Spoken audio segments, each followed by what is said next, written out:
what we've just seen passed in Washington, and this sort of the just I understand that the commentariat, and both of us are, of course, are card carrying members of the commentariat, but the sort of applause of like Washington's working again, and they've been able to come together.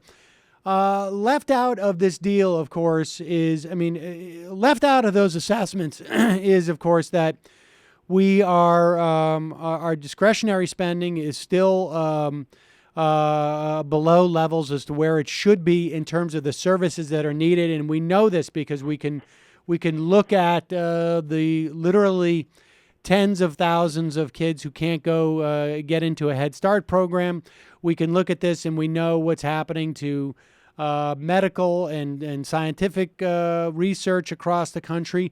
And, we can look at what's happening in terms of massive food stamp cuts and 1.3 million Americans who are going to, as of, I guess 2 weeks from now, 2.5 weeks from now, are going to lose extended unemployment benefits, and the incredible amount of hardship that these people are going to endure. It is really just, it is enraging to me. And I don't know at what point.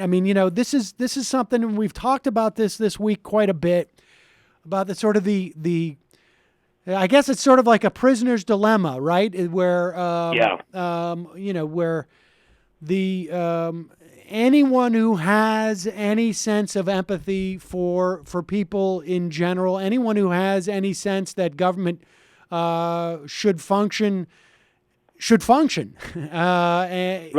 is in a dilemma here, where the cost of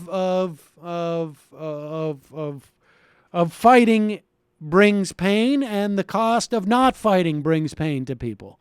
And we're going to see.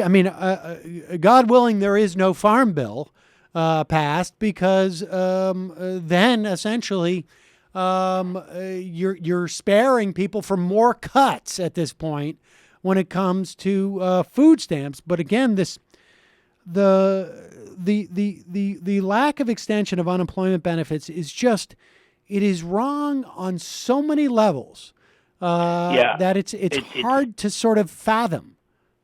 Look, I guess I can look at this particular situation, this budget, and what just occurred with Murray and Ryan as in a similar way to the way I just described the gun violence, which is to say, have things gotten better? Have you seen all the pushback, against Third Way, and how they've gotten slapped around, and how their own, board member, Allison Schwartz, who's running for governor, in Pennsylvania, was forced to embrace the plan to increase Social Security.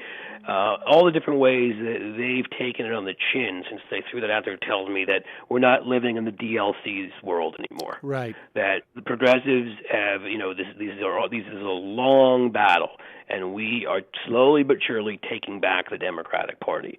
And it's becoming the default, and majority position is becoming the one. You've got candidates in a bunch of states now, including one of the first ones who I'll give credit to, Allison Lundergan Grimes, who came out against Mitch McConnell immediately and pointed out that he'd become a millionaire while he was in the Senate. But why was it that he voted time and time again against raising the minimum wage? So to me, we're moving in the right direction. With that said, right. This budget's still ridiculous. It doesn't. Again, this budget does not reflect a country where President Obama was overwhelmingly reelected, where the Senate, they've had chance after chance, the Republicans to take back the Senate, and have been unable to do so because the people they put up with their ideas are crazy and lose, and that the Democrats won the House by 1.4 million votes, and it's just the gerrymandering that kept it in Republican hands. These guys won on absolutely zero levels in that past election. And that they're still able, in the end, they won, what were the numbers, 967 or whatever it was, billion, and the number the Democrats wanted, which wasn't enough. I may have my numbers somewhat wrong. 1.48. I guess it ended up at 1012 or whatever the hell it is. Frankly, with no unemployment extension, with the fact that they're taking some money, they're doing some cuts and asking public workers again to sacrifice. To me, literally, I think that the stance has to be you cannot ask anyone to sacrifice until you close the carried interest loophole. As long as that exists, as long as you allow people making $600 million a year in private equity to pay 15% in taxes, I'm sorry, you can't ask anybody else to sacrifice. That would be my position. You either close that, or I'm asking nobody to sacrifice anything. There's a couple places where obviously where you should be running to start with to get funds. The $40 billion over 10 years that the oil industry gets in subsidies. That would be a place.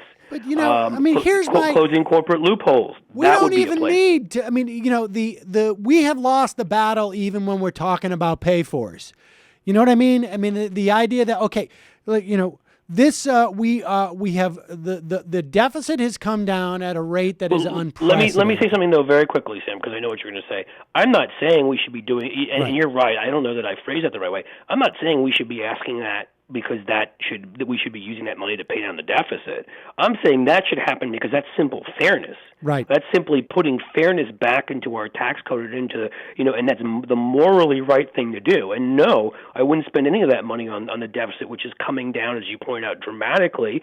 I would use that money on infrastructure investment and Head Start and things like that. Just all the priorities right now, we're still playing by their rules, and we've done a better job with this budget than past budgets playing by their rules. But it's still, they have an outsized amount of power for people whose ideas are hugely unpopular, have been discredited every time, and if we took it to the American people right now and had debates around the country, or just we showed up and dared Republicans in those districts to show up, just dared them to, said, let's debate what you think makes more sense. Should we give people an unemployment extension, or should we make sure that people making $600 million a year pay higher than 15%? What do you think? Obviously, we need to make the whole argument to people that you're making right now, which is, the deficit doesn't matter. It's it's shrinking, and frankly, it doesn't matter nearly as much as what we should call getting people the employment back to work. deficit. Right.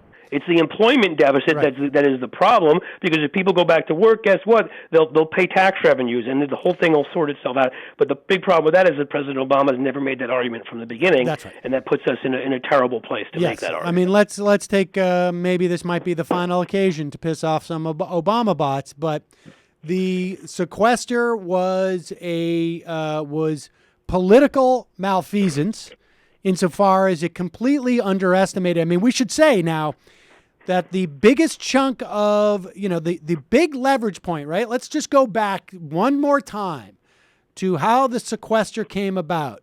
The assumption was in the Obama administration that if we threaten the Republicans with this notion of cutting the military, then they will chuck out the entire idea of the sequester. They were wrong, A, at that time. B, with this deal, much of the pain that, but much of the cuts that were going to be specifically targeted at the military have now been reversed. Remember, most of those military cuts were going to come this year, and about 2/3 of those cuts have been restored. It was political malfeasance, and it was instigated because of also a policy malfeasance, which was they were buying into the notion of austerity. And yes, and Obama was making that unbelievable argument about comparing, the workings of our economy and our government to a family. Absolutely. Which in no way it's like comparing apples and oranges. And to the extent that that has ebbed on a federal level, we still feel the implications of that austerity rhetoric. I'm just talking about the rhetoric. Never mind policies. Obviously, has permeated every aspect of our society. I mean, every level of government. But from a rhetorical standpoint, we still see that. We see it in Illinois this week when you start to cut the pensions of state workers, despite the Constitution in that state.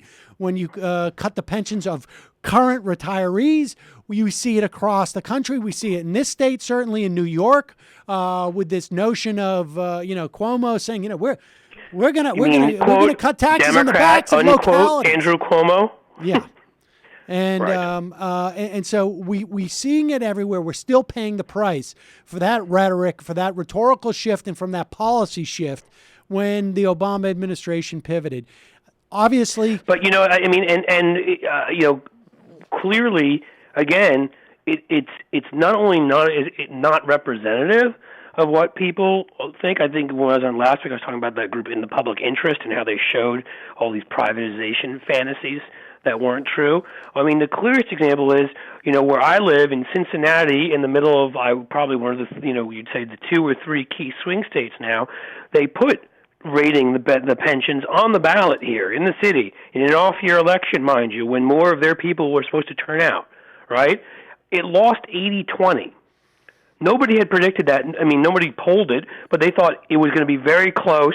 It could go either way, and it was defeated 80-20. Mm-hmm. All right? And again, Cincinnati has become a more progressive city, but it's still not New York or San Francisco. All right? So the point is that in a place that I think is relatively representative of where swing states are, look at that. These guys are still going directly against the will of their voters, and frankly, even the majority of Republican voters when they're doing this. And that's what's so frustrating about it, is if you would take it to the people and you would go out there and make the correct argument and run a campaign on it, you'd win if you wanted to win, if you actually are interested in stopping austerity. And that's the big problem now is that maybe that agreement that the whole sort of lineup for austerity, the whole kind of belief, as you were pointing out, that the president had, that Republicans could never do this to defense, is just, in a way, it's sort of emblematic of everything that's happened, because they never think Republicans will do X, Y, or Z. Certainly they won't shut down the government. Of course they won't mess with the debt ceiling.